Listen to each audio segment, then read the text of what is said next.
नमस्कार मित्रांनो, welcome to S class education. मी सुहानी आणि आज आपण पाहतोय इयत्ता 10वी राज्यशास्त्रामधील तिसरा पाठ, तो म्हणजे राजकीय पक्ष. यामधला राष्ट्रीय पक्ष म्हणजे काय किंवा असे कोणते निकष आहेत जेव्हा आपण एखाद्या राजकीय पक्षाला राष्ट्रीय पक्ष म्हणून मान्यता देतो किंवा तो पूर्ण भारतामध्ये उमेदवार उभे करू शकतो. तर हे सगळं आपण आधीच्या पार्टमध्ये पाहिलंय. आणि आता आपला जो पार्ट आहे यामध्ये आपण बघणार आहोत की प्रादेशिक पक्ष म्हणजे नेमका काय. खरं तर आपण हे पाहिलं होतं, की काही निकष असतात.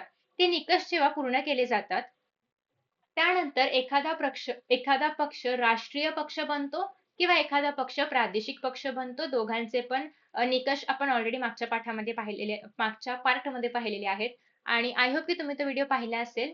आता आपण बघणार आहोत, की एक्झॅक्टली प्रादेशिक पक्षांची काय गरज होती? म्हणजे कुठल्या संकल्पनेतून ते निर्माण झाले किंवा त्याच्यामागचा विचार काय होता? हे सगळं आपल्याला आता पाहायचंय. So let us start. सगळ्यात पहिल्यांदा ना तुम्हाला इथे काही न्यूज असतात ना पेपरमध्ये आलेले हेडलाईन्स तर ते बघायला मिळतात. पहिलं तर असं आहे की तामिळनाडूमध्ये सत्ता बदल म्हणजे आधी कुठलीतरी वेगळ्या पक्षाची सत्ता होती. आता ती निवडणुकांनंतर बदली झालेली आहे. म्हणजे नवीन पक्षाची सत्ता आलेली आहे. राजकीय दुकानदारीने दहशत. महाराष्ट्रामध्ये नव्या पक्षाची स्थापना. सत्ता सोडण्यासाठी मुहूर्त कशाला वगैरे वगैरे. सो शिरोमणी अकाली दलाला स्पष्ट बहुमत. तर बेसिकली हे जे सगळे न्यूज आहेत ना, हे तुम्हाला बघायला मिळतंय की तामिळनाडू, महाराष्ट्र, शिरोमणी अकाली दल म्हणजे पंजाब, या काही त्या भागामधले आहेत. म्हणजे हे पूर्ण भारतातलं नाहीये किंवा याचा इम्पॅक्ट भारत ॲज अ देश याला होणार नाहीये, तर याचा इम्पॅक्ट त्या प्रदेशामध्ये तुम्हाला बघायला मिळणार आहे. जेव्हा आपण असं म्हणतोय की तामिळनाडूमध्ये सत्ता बदल, तेव्हा फक्त तामिळनाडू प्रदेशापुरतं हे होतंय. याचा इम्पॅक्ट तुम्हाला म्हणजे आपण असं नाही बोलू शकत की तामिळनाडूमध्ये सत्ता बदल झाली तर पूर्ण भारतामध्ये पण होणार. नाही. हे फक्त तामिळनाडूसाठी आहे. म्हणजे याचा अर्थ काय की असे पण काही निवडणुका आहेत ज्या फक्त त्या प्रदेशापुरत्या होतायत. म्हणजे असे पण काही पक्ष असणार की जे जे त्या प्रदेशापुरते असणार. आता तामिळनाडूमध्ये जे पक्ष आहेत, राष्ट्रीय पक्ष वगळता जे तिकडचे फक्त पक्ष आहेत, ते सेम पक्ष आपल्या महाराष्ट्रामध्ये नाहीये. फॉर एक्झाम्पल आपल्या महाराष्ट्रामधली शिवसेना असेल, मनसे असेल किंवा अजून काही इतर पक्ष पण असतील जे फक्त महाराष्ट्रामधले आहेत. ते तुम्हाला तामिळनाडू, केरळ या ठिकाणी नाही बघायला मिळणार. कारण ते या प्रदेशापुरते पक्ष आहेत. तर हेच आता आपण बघतोय की एक्झॅक्टली असे पक्ष त्यांचा विचार काय आहे, विचारधारा काय आहे, हे सगळं आपण बघणार आहोत. वर्तमानपत्रामध्ये तुम्ही अशा प्रकारच्या अनेक बातम्या वाचता आणि यातून अर्थातच आपल्याला भारतीय संघराज्यातील विविध राज्यांमध्ये असणाऱ्या पक्षांबाबतची माहिती समजते. त्याच्यानंतर हे पक्ष केवळ राज्यापुरतेच मर्यादित असतात का? किंवा राज्यातील काही नेते राष्ट्रीय पातळीवरती दिसतात, तर काही राज्यापुरतेच प्रभावी असतात, असं का? तुम्हाला हे पण असं दिसेल की काही जे पक्ष आहेत, फॉर एक्झाम्पल शिवसेनामध्ये त्यातले काही खासदार सुद्धा आहेत. म्हणजे काही तुम्हाला लोकसभेमध्ये पण ते दिसतात शिवसेनेमधले जे उमेदवार आहेत तर ते. मग असं कसं काय? किंवा असं कशामुळे आहे? किंवा तुम्हाला हे पण बघायला मिळतं की शिवसेना पूर्ण भारतामध्ये नाहीये. प्रदेशापुरती आहे ती. तर मग असं कसं काय आहे? तर ह्या सगळ्याची उत्तरं तुम्हाला पुढे मिळणार आहेत. तर तुम्हाला पडलेल्या अशा अनेक प्रश्नांच्या आधारे आपण भारतातल्या काही प्रादेशिक पक्षांची थोडक्यात ओळख करून घेऊयात. भारताच्या चारही दिशांच्या राज्यांमध्ये काही प्रातिनिधिक पक्षांचा आपण इथे विचार करून घेणार आहोत. आता बघा सगळेच पक्ष अभ्यासू असं नाहीये. म्हणजे भारतातल्या प्रत्येक प्रदेशामधले सगळे पक्ष असं नाही. पण जे काही मोजके पक्ष आहेत, ज्यांची नावं तुम्ही ऐकली असतील वगैरे, ते सगळे पक्ष आपण बघूयात. भारताच्या विविध प्रदेशामध्ये विविध भाषा बोलणारे आणि परंपरा, संस्कृती यांच्यामध्ये पण विविधता असणारे अनेक लोक आहेत. प्रदेश आणि त्यांची एक स्वतंत्र भाषा असं चित्र आपल्याला पाहायला मिळतं. म्हणजे आपण बोलताना आपण बोलतो, की पंजाबची पंजाबी, महाराष्ट्राची मराठी असेल, राजस्थानमध्ये राजस्थानी किंवा मारवाडी जी काही भाषा बोलत असतील तर ते, गुजरातची गुजराती आहे. तर अशा पद्धतीने आपण बोलताना पण त्या प्रदेशाची एक भाषा आहे असं सांगतो आपण, राइट? म्हणजे काय, की त्या प्रदेशाची ती भाषा एक ओळख आहे किंवा त्या भाषेची तो प्रदेश एक ओळख आहे, की ही भाषा बोलणारे लोक जे आहेत तर ते या प्रदेशामध्ये मेजॉरिटी ऑफ द लोक जे आहेत तर ते या प्रदेशामध्ये राहतात, राइट? सो मग अशा प्रकारे प्रत्येक प्रदेशाची काही ना काहीतरी संस्कृती आहे. प्रत्येक प्रदेशाची कुठली ना कुठलीतरी भाषा आहे. तर भारताच्या विविध प्रांतामध्ये विविध भाषा बोलणाऱ्या परंपरा आहे, संस्कृती आहे, सगळं आहे. प्रदेशाच्या भौगोलिक रूपात पण विविधता आढळते. म्हणजे जसा गुजरातचा भाग आहे, सिमिलरली तसंच तुम्हाला झारखंड बघायला मिळेल का? नाही. किंवा गुजरात ज्या भौगोलिक स्थितीमध्ये आहे, सेम तुम्हाला पश्चिम बंगाल बघायला मिळेल का? नाही. तर म्हणजे काय की प्रत्येक प्रदेशाची भौगोलिक रचना वेगळी आहे, संस्कृती वेगळी आहे, परंपरा वेगळी आहे, बोलीभाषा वेगळी आहे. सगळं तुम्हाला वेगवेगळं बघायला मिळेल, सगळ्यामध्ये वैविध्य बघायला मिळेल. तर मग महाराष्ट्रामधील विविध भौगोलिक प्रदेशांचा अभ्यास तुम्ही केला. महाराष्ट्र जसा मध्य प्रदेश किंवा कर्नाटक यांच्यापेक्षा वेगळा आहे, त्याचप्रमाणे महाराष्ट्रातही भौगोलिक सांस्कृतिक विविधता बघायला मिळते. सगळेच प्रदेश दुसऱ्या प्रदेशांपेक्षा वेगळेच आहेत. आपली भाषा, आपला प्रदेश यांच्याविषयी आत्मीयतेची भावना निर्माण होऊन काही काळानंतर तिच्याबाबत अस्मिता निर्माण होऊ लागते. म्हणजे आपल्याला हे असं वाटतं ना, की आपल्या मराठी भाषेचा गर्व आहे आपल्याला किंवा अभिमान आहे. आता असं होतंय, की बऱ्याचशा मराठी शाळा वगैरे बंद होत आहेत. तर आपल्याला असं वाटतं, की आपली मराठी भाषा टिकली पाहिजे.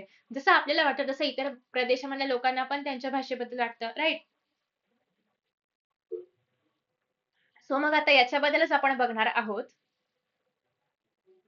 की आपल्याला असं वाटतं, की आपली मराठी भाषा टिकून राहावी. त्यांना असं वाटतं, की त्यांची पंजाबी किंवा त्यांची गुजराती भाषा टिकून राहावी. आणि मग आपल्याला अभिमान असतो आपल्या मराठीचा किंवा त्यांना त्यांच्या भाषेचा. आणि प्रत्येकाला हेच वाटतं, की आपली भाषा चांगली आहे किंवा आपली भाषा श्रेष्ठ आहे.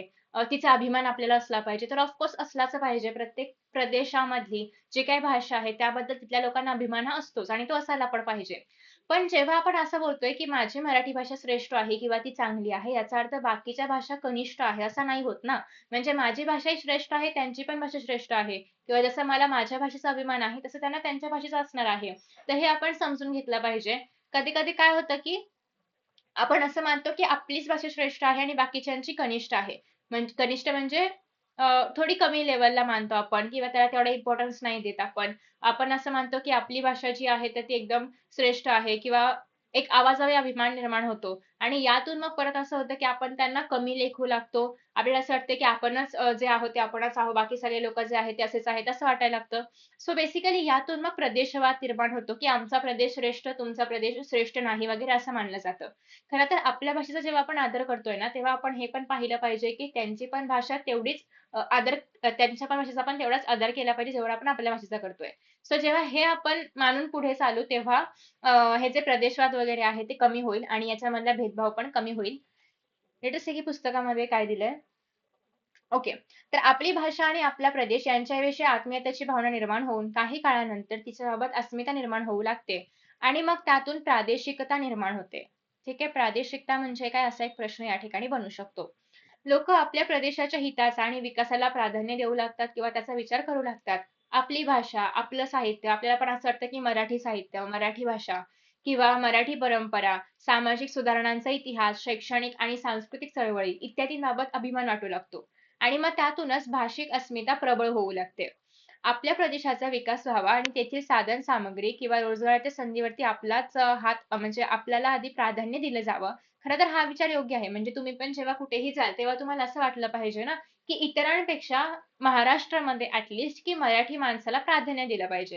हा सोपा विचार आहे आणि इनफॅक्ट जेव्हा आपण गुजरातमध्ये जाऊ, तेव्हा अर्थात इतर लोकांपेक्षा गुजराती लोकांना प्राधान्य दिलं पाहिजे. सो हा एक म्हणजे एक जनरल विचार आहे आणि यातूनच खरं तर पुढे आपण बघतो, की जे प्रादेशिक पक्ष आहेत, तर ते यासाठीच निर्माण झाले, की महाराष्ट्रामध्ये मराठी लोकांना प्राधान्य दिलं पाहिजे. असं नाही, की फक्त मराठी माणसालाच रोजगाराच्या संधी मिळायला पाहिजे, बाकीच्यांना नाही मिळायला पाहिजे, हा विचार नाहीये. फक्त आपण प्राधान्याबद्दल बोलतोय, आपण प्रायोरिटीबद्दल बोलतोय. जर 2 लोकं असतील, तर त्यामध्ये मराठी माणसाला म्हणजे आधी प्राधान्य दिलं पाहिजे कंपेअर टू बाकीच्या लोकांपेक्षा. हा त्यांचा विचार इथे आपल्याला बघायला मिळतो. ठीक आहे? तर अशा प्रकारच्या भाषिक, प्रादेशिक, सांस्कृतिक आणि त्यांच्याशी संलग्न म्हणजे रिलेटेड टू दॅट अस्मिता संघटित झाल्या, की त्यातूनच प्रादेशिकतेची भावना बळावते. त्यातून काही वेळेस स्वतंत्र राजकीय पक्ष पण अस्तित्वात येतात, तर काही वेळेस विविध दबाव गट, चळवळी निर्माण होतात. सर्वांचा हेतू एकच असतो, तो म्हणजे आपल्या प्रदेशाच्या हितसंबंधाचे जतन करणं. म्हणजेच काय, की आपल्या फॉर एक्झाम्पल महाराष्ट्राबद्दल असेल, तर आपल्या भाषेचं किंवा आपल्या लोकांना आधी महत्त्व दिलं गेलं पाहिजे, हाच त्यांचा विचार असतो. आणि यातून मग एकतर नवीन प्रादेशिक पक्ष तयार होतो किंवा काही चळवळी तयार होतात. जसं की आपण पाहिलं मराठी आरक्षण चळवळ होती. तर त्यासोबतच अशा काही चळवळी बनतात, जसं की आंदोलनं बनतात, म्हणजे तयार होतात किंवा अजून असे गट वगैरे पडतात लोकांचे, ठीक आहे, या विचाराशी निगडीत. आता बघा, पर्टिक्युलरली जर तुम्हाला प्रादेशिक पक्षावरती टिपा लिहा असा जर प्रश्न आला, तर त्यासाठी काय लिहायचंय बघा. तर विशिष्ट प्रदेशाच्या वेगळेपणाचा अभिमान बाळगणारे आणि त्याचा विकास व्हावा म्हणून सत्तेच्या स्पर्धेमध्ये उतरणारे जे राजकीय गट आहेत, त्यांना आपण प्रादेशिक पक्ष बोलतो. विशिष्ट प्रदेश म्हणजे महाराष्ट्रामध्ये असेल तर मराठी लोकांसाठी, गुजरातमध्ये असेल तर तिथल्या लोकांसाठी, राजस्थानमध्ये असेल तर तिथल्या लोकांसाठी, कर्नाटक आहे तर तिथल्या लोकांसाठी. तर त्यांचं वेगळेपण जपणारं किंवा त्यांची स्थिती जी आहे तर ते सांभाळून ठेवणारं किंवा त्यांचा विकास व्हावा यासाठी लढणारा जो एक संघटना आहे, त्याचं रूपांतर परत जेव्हा राजकीय पक्षामध्ये होतं, तेव्हा त्याला आपण प्रादेशिक पक्ष असं बोलतो. तरीही आपल्या प्रदेशामध्ये प्रभावी भूमिका घेऊन ते राजकीय राजकारणावरती आपली छाप पाडतात. प्रादेशिक पक्ष प्रादेशिक समस्यांना प्राधान्य देतात आणि आपल्या प्रदेशाचा विकास करण्यासाठी त्यांना केवळ अधिकारांऐवजी स्वायत्ता आवश्यक वाटते. म्हणजे काय की त्यांना फक्त अधिकार नकोय, की ठीक आहे तुम्हाला आम्ही असं-असं करण्याचा अधिकार दिला नाही. त्यांचं असं आहे की आम्हाला स्वतःहून निर्णय घेण्याची क्षमता पाहिजे. आम्हाला हक्क पाहिजे की आम्ही स्वतः निर्णय घेऊ शकतो. स्वायत्ता म्हणजे काय? कोणाच्याही दबावाखाली न येता इनफॅक्ट आपण असं पण बोलू शकतो की कोणाच्याही गुलामगिरीखाली न राहता आपण निर्णय घेणं. आपले आपल्या समाजासाठी किंवा आपल्यासाठी आपण निर्णय घेणं, ते होतं स्वायत्ता. तर संघ शासनाला सहकार्य करत करत आपले स्वायत्ततेचे क्षेत्र अबाधित ठेवण्याचा प्रादेशिक पक्ष प्रयत्न करतात. म्हणजे आपण केंद्रामध्ये जे सरकार आहे त्याला आपण त्याच्याशी आपण संलग्न आहोतच किंवा त्याच्यासोबत आपण आहोतच. पण त्यासोबतच आपल्याला आपलं असं स्वायत्ता टिकवून ठेवायची आहे. म्हणजे आपल्या महाराष्ट्रामध्ये आपण महाराष्ट्राच्या हितासाठी जर काही निर्णय घ्यायचे असतील, तर त्या बाबतीत निर्णय स्वातंत्र्य आपल्याकडे असलं पाहिजे किंवा आपण ते निर्णय घेऊ शकलो असलो पाहिजे. ठीक आहे. तर ही स्वायत्ता आपण जपून ठेवली पाहिजे. त्यानंतर पुढे असं आहे, की तसेच प्रादेशिक समस्या प्रादेशिक पातळीवरतीच हाताळाव्यात. म्हणजे एखादी समस्या जर महाराष्ट्राशी रिगार्डिंग असेल, तर ती महाराष्ट्रामध्येच हाताळली गेली पाहिजे. ती भारताच्या पातळीवरती जाऊन म्हणजे असं म्हणायचं आहे मला, की अ, अ, पूर्ण भारताचीच ती समस्या नाहीये. ती फक्त महाराष्ट्राची आहे. तर ती फक्त महाराष्ट्र लेव्हलवरतीच हाताळली गेली पाहिजे. फॉर एक्झाम्पल महाराष्ट्रामधल्या एखाद्या भागामध्ये पाणी नाही येत आहे, तर ते महाराष्ट्रामधल्या सरकारने बघितलं पाहिजे. तर ज्या त्या प्रदेशामधल्या समस्या आहेत, तर त्या त्याच ठिकाणी हाताळल्या जाव्यात, यासाठी पण हे जे प्रादेशिक पक्ष आहेत, तर ते प्रयत्न करतात. तर सत्ता ही त्या प्रदेशातील व्यक्तीच्याच हातात असावी, जेणेकरून अर्थात त्या व्यक्तीला माहिती आहे, की या प्रदेशामध्ये लोकं काय विचार करतात, त्यांचे काय मतं आहेत किंवा एक्झॅक्टली समस्या काय-काय आहेत या प्रदेशामध्ये हे सगळं माहिती असावं. त्यासाठी त्यांचं असं म्हणणं आहे, की म्हणजे जो पण व्यक्ती सत्तेवरती यावा तो मोस्टली त्या प्रदेशामधलाच असावा जेणेकरून त्याला माहिती आहे की समस्या काय आहे, काय उपाययोजना असल्या पाहिजे त्याच्यावरती वगैरे, वगैरे. तर प्रशासनामध्ये आणि व्यवसायामध्ये त्या प्रदेशाच्या रहिवाशांना अग्रक्रम दिला जावा म्हणजे त्यांना प्राधान्य दिलं जावं, प्रायोरिटी दिली जावी. असा आग्रह प्रादेशिक पक्षांचा असतो. भारतातील प्रादेशिक पक्षांचे बदलते स्वरूप. स्वातंत्र्योत्तर काळापासून भारतामध्ये प्रादेशिक पक्ष अस्तित्वात आहेत. म्हणजेच काय त्या प्रदेशामधले जे पक्ष आहेत ते अस्तित्वात आहेत. परंतु त्यांच्या स्वरूपामध्ये आणि भूमिकेमध्ये मात्र बदल झालेले पाहायला मिळतात. म्हणजे काय, की सुरुवातीला जे काही प्रादेशिक पक्ष आले होते त्यांचा हाच मेन मुद्दा होता, की आम्हाला स्वायत्तता हवी आहे किंवा आम्हाला आमचा प्रदेश स्वतंत्र हवा आहे. तर प्रादेशिक अस्मितांमधून काही फुटीर चळवळी निर्माण झाल्या. जसे की आपण बघितलं स्वतंत्र खलिस्तान इयत्ता 9वी मध्ये असताना आपण आय गेस दुसऱ्या-तिसऱ्या पाठामध्ये ना स्वतंत्र खलिस्तानबद्दल आपण बोललो होतो. भारताच्या अंतर्गत समस्या याच्यामध्ये. तर त्यांचं असं म्हणणं होतं, की आम्हाला स्वतंत्र पंजाब हवाय, आम्हाला स्वतंत्र खलिस्तान हवाय. म्हणजे आम्हाला भारताच्या अंडर नाही राहायचंय. आम्हाला आमचा वेगळा असा देश हवा आहे. द्रविड स्थान असेल अशा मागण्यांचा हेतू संघ राज्यामधून बाहेर पडून म्हणजे आपल्या भारतातून बाहेर पडून स्वतंत्र देश निर्माण करण्याचा होता. त्यांना त्यांचा त्यांचा वेगळा देश हवा होता. त्यांना भारतामध्ये राहायचं नव्हतं. ठीक आहे. तर पंजाब, तामिळनाडू, जम्मू आणि काश्मीर येथील जे पण प्रादेशिक पक्ष आहे, तर त्यांची उदाहरणं या संबंधामध्ये आपण देऊ शकतो. प्रादेशिक पक्षांच्या भूमिका हळूहळू त्याच्यामध्ये बदल होत गेला. स्वतंत्र राज्याच्या मागणीऐवजी त्यांना अधिक स्वायत्ता मिळावी म्हणून प्रयत्न सुरू झाले. म्हणजे काय, की एक स्वतंत्र राज्य म्हणजे त्यांचं काय म्हणणं होतं, की आम्हाला स्वतंत्र खालिस्तान पाहिजे किंवा आम्हाला फक्त पंजाब पाहिजे. तर याच्या व्यतिरिक्त त्यांना आपण जास्तीत जास्त निर्णय घेण्याचं स्वातंत्र्य देऊया. म्हणजे एखाद्या कंप्लीट भागाला स्वतंत्र करण्यापेक्षा त्याला आपण निर्णय घेण्याचा अधिकार देऊया किंवा त्याला आपण स्वायत्ता देऊया, की ते स्वतःचे निर्णय स्वतः घेऊ शकतात. तर ही भूमिका होती प्रादेशिक पक्षांची. तर या टप्प्याची सुरुवात साधारणतः 1990 नंतर झाली. आपल्या प्रदेशाच्या विकासासाठी आपल्या प्रदेशातील रहिवाशांना राज्यामध्ये आणि केंद्रामध्ये सत्ता मिळावी. कारण ऑफ कोर्स जर भारतामध्ये तुम्हाला म्हणजे फॉर एक्झाम्पल लोकसभा आहे. लोकसभेमधून जर महाराष्ट्रामधले काही सदस्य असतील त्या ठिकाणी, तर ते महाराष्ट्राची बाजू मांडू शकतात. सिमिलरली गुजरातमधून असतील, तर ते गुजरातची बाजू मांडू शकतात. म्हणजे काय, की केंद्रामध्ये जर आपली बाजू मांडायची असेल, आपली म्हणजे आपल्या भागाची, आपल्या प्रदेशाची, तर आपल्या प्रदेशामधले लोकं तिथे असले पाहिजे. अशी भूमिका घेऊन प्रादेशिक पक्ष आतमध्ये येऊ लागले. मग त्याच्यामध्ये शिवसेना आहे, तेलुगू देसम आहे, एक्सेट्रा. ईशान्य भारतामधील प्रादेशिक पक्षांच्या विकासाचा एक वेगळा कल दिसतो. या प्रदेशांतील जे पण राजकीय पक्ष आहेत, तर त्या पक्षांनी फुटीरतेच्या मागण्या सोडून दिल्या. म्हणजे काय, की त्यांना असं नको होतं, की आम्हाला आमचा वेगळा देश हवाय. त्यांचं असं नव्हतं. तर त्यांनी स्वायत्ततेची मागणी करायला सुरुवात केली. त्यांचं असं होतं, की आम्हाला आमच्या प्रदेशासाठी जे काही निर्णय घ्यायचे आहेत, ते घेण्याचं स्वातंत्र्य आम्हाला द्या. आम्हाला काही वेगळा देश-बिश नकोय. ठीक आहे. तर ईशान्य भारतातील सर्व प्रादेशिक पक्ष टप्प्याटप्प्याने मुख्य राजकीय प्रवाहामध्ये यामुळे आपल्याला येताना पाहायला मिळतात. त्याच्यानंतर पुढे असं आहे, की ईशान्य भारतामध्ये सगळे जे काही प्रादेशिक पक्ष होते, ते हळूहळू मग काय होते, मुख्य राष्ट्रीय प्रवाहामध्ये वगैरे येत होते. तर त्यांची ॲज सच खलिस्तानसारखी मागणी नव्हती, की आमच्यासाठी स्वतंत्र देश वगैरे हवा आहे. त्यांचं फक्त एवढंच म्हणणं होतं, की आम्हाला स्वायत्ता हवी आहे.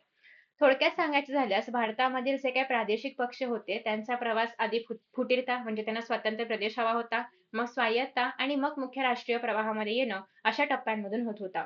तसेच जे पण राष्ट्रीय राजकारण आहे त्यांचा प्रभाव वाढला असून आघाडीचे शासन हा त्यांचा एक परिणाम आहे. आणि मग आपण बघतो की आघाडीचं शासन केव्हा बनतं, जेव्हा 2 किंवा 2 पेक्षा अधिक पक्ष एकत्र येतात आणि सत्तेमध्ये येतात, तेव्हा त्याला आपण बोलतो आघाडीचं शासन.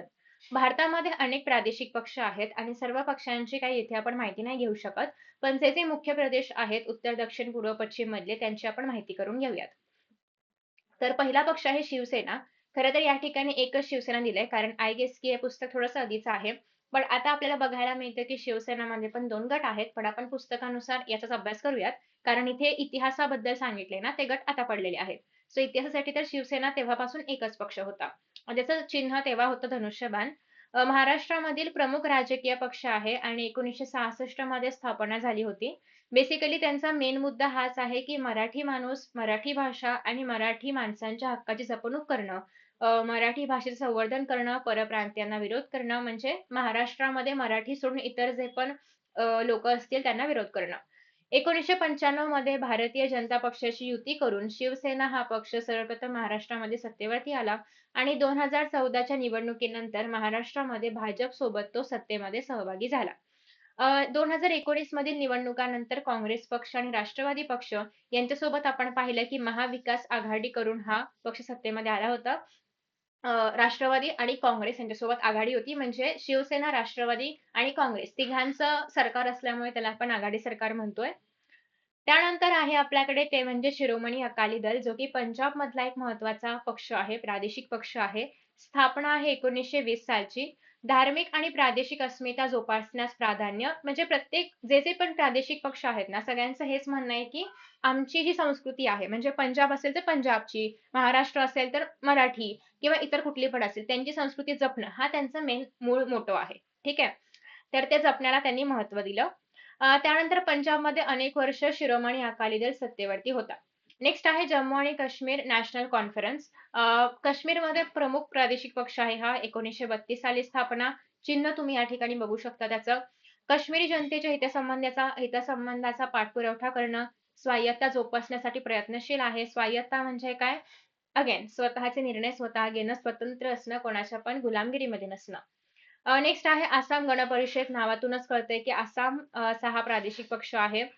तर आपण पाहिलं म्हणजे मागच्या वर्षी इयत्ता 9वी मध्ये तुम्ही पाहिलं असेल, की जे पण ईशान्येकडचे सगळे प्रदेश आहेत त्यांच्यापैकी बऱ्याच जणांचं आधी असं होतं, की आम्हाला स्वतंत्र भाग हवाय आमचा. तर बऱ्याच प्रदेशांच्या सरकारसोबत अनेक वाटाघाटी झाल्या होत्या. मग आधी काही घटक राज्य बनली, मग त्यानंतर संघराज्य बनलं, असं होत गेलं होतं. तर सरकारबरोबरच्या वाटाघाटीमधून 1985 मध्ये आसाम करार झाला आणि तेव्हाच आसाम गण परिषदची स्थापना झाली.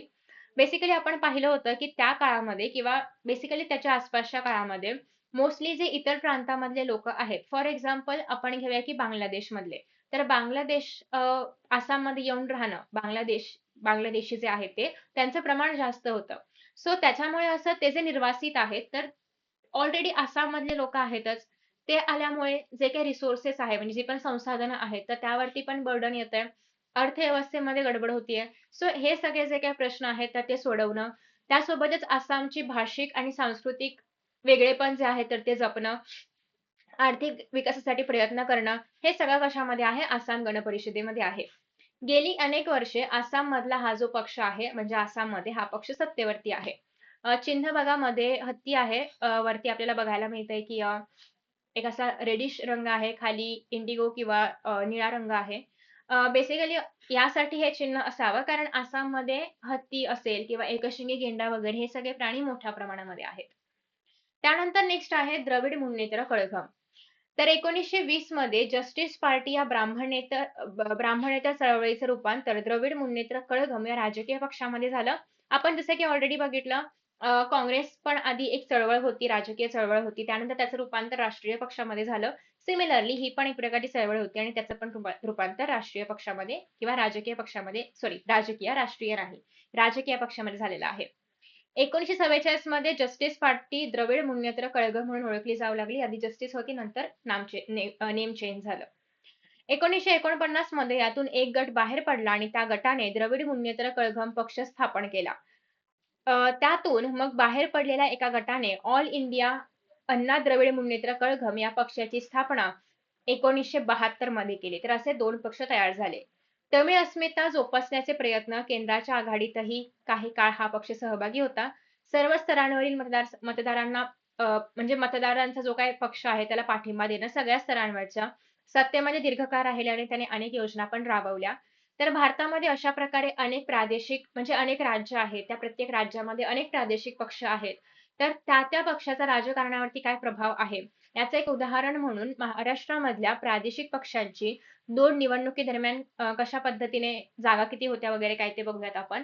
तर 2009 ची एक निवडणूक आहे आणि 2014 ची एक आहे. पहिल्यांदा आहे शिवसेना. 44 जागा होत्या निवडणुकीमध्ये 2009 सालच्या आणि 2014 साली 63 आणि म्हणून आपण बघतो की 2014 साली शिवसेना बघायला मिळते युती करून. त्यानंतर नेक्स्ट आहे महाराष्ट्र नवनिर्माण सेना. 2009 साली 13 जागा होत्या आणि 2014 साली 1 जागा आहे.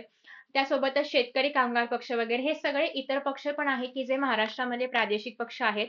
त्यातले फक्त आपण शिवसेना हा एकच पक्ष बघितलाय. जसं की आपण बघितलं की प्रत्येक प्रदेशामध्ये खूप सारे प्रादेशिक पक्ष असतात आणि ऑफ कोर्स प्रत्येकाचा आपण इथे विचार नाही करू शकत. पण तुम्हाला इथून अंदाज येतोय की फक्त महाराष्ट्रामध्येच किती प्रादेशिक पक्ष आहेत. आता या ठिकाणी ऑल इंडिया मजलिस ई इत्तेहादुल्ला मुसलमीन हे जे पक्ष आहे तर हा 2009 मध्ये नव्हता म्हणजे हा नवीन पक्ष आहे. तर त्याचं तुम्हाला 2014 मधल्या 2 जागा बघायला मिळतात. ठीक आहे. तर या पाठामध्ये आपण भारतामधले राष्ट्रीय आणि प्रादेशिक पातळीवरचे जे पण राजकीय पक्ष आहेत तर ते पाहिले. तर पुढच्या पाठामध्ये आपण या राजकीय चळवळी जे आहेत तर त्यांचं आपल्या जीवनामधलं काय महत्त्व आहे किंवा इनफॅक्ट चळवळीच काय असतात ते आपण पुढच्या पाठामध्ये बघणार आहोत. मग त्यामध्ये आपल्याला कामगार चळवळ असेल, शेतकरी चळवळ आहे, ग्राहक चळवळ आहे, अशा बऱ्याचशा चळवळी बघायला मिळतील. सो आय होप की तुम्हाला हा व्हिडिओ आवडला असेल. व्हिडिओ 2 पार्ट्समध्ये डिव्हाईड केला होता आपण. त्यातला हा पार्ट कंप्लीट झालेला आहे आणि या ठिकाणी पाठ पण कंप्लीट होतोय. Thank you so much for watching and see you in the next session. Bye.